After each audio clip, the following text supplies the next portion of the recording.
so proud to be here today, and thank you to everyone that has signed the petition.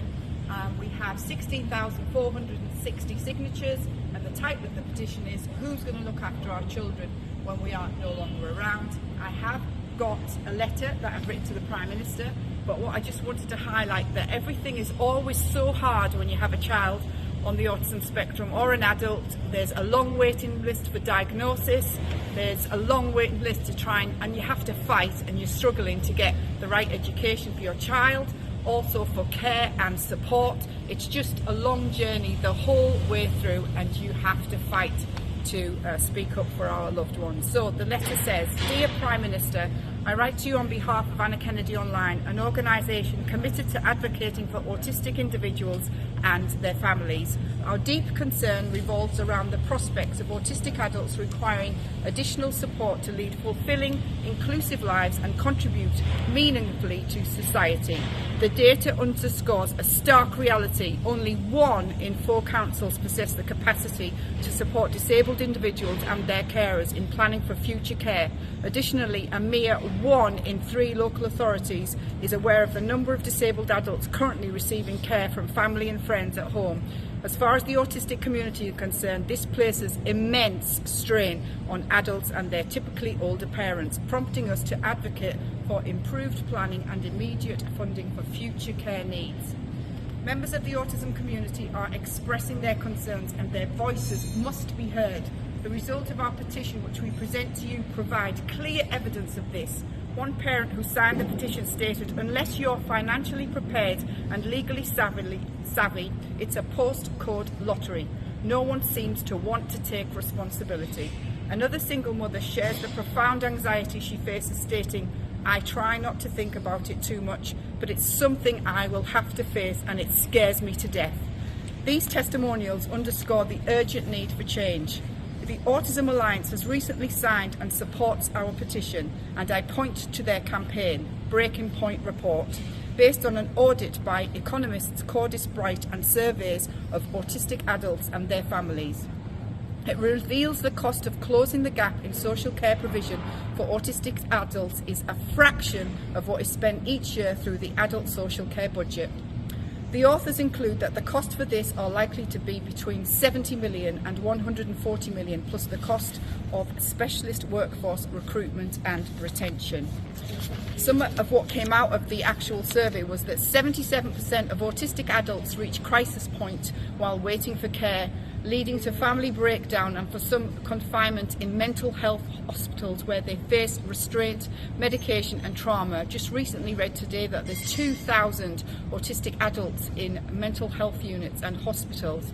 Over 10,000 autistic adults with a moderate learning disability are not getting the social care that they need, leaving them unable to live well and actively in their communities and unable to take up employment.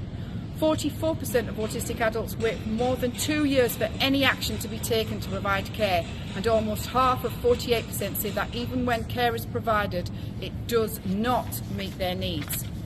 This is achievable as part of a meaningful reform of social care and through addressing inefficiencies in spending across health and care. The report concludes that investment needs to be accompanied by reform, more understanding of autism and a focus on well-being and prevention rather than responding to the crisis. There are over 1,300 autistic people currently detained in mental health units, many of whom could be living well in their communities. It's widely recognised that most autistic people care in an inpatient unit is not typically helpful and can deeply be damaging. As per Baroness Holland's 4-year report recently spelled out that autistic people with learning disabilities are being warehoused in hospital wards, and concluded there is an urgent need for radical reform to address the crisis in care for disabled adults of working age. The plea is, as a parent of 2 autistic adults and chairperson of Anna Kennedy Online, to His Majesty's Government, that it is paramount to adequately fund social care, particularly in these uncertain times for families and their disabled adults. We urge you to address the existing gaps in identifying vulnerable families, establish a safety net and ensure that responsible parties take accountability.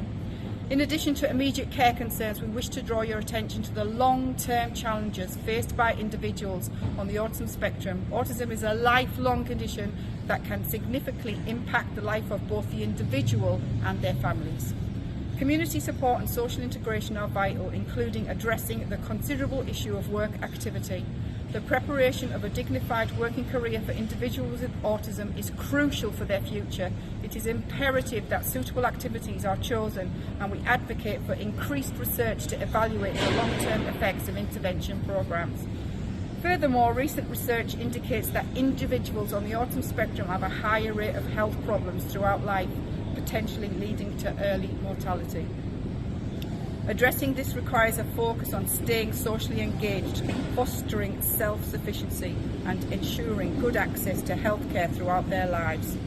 In conclusion, Prime Minister, we urge you to consider the voices and concerns of the vulnerable autistic individuals who cannot speak for themselves, like my son Angelo, and their families are what we represent. Adequate funding for social care, better planning and ongoing support are not just urgent needs. They are the rights of every citizen. We implore you to take decisive action to recreate a future where autistic individuals and their families can live with dignity, be valued and have peace of mind. Thank you for your attention to this critical matter. We look forward to a positive and transformative change under your leadership. Thank you.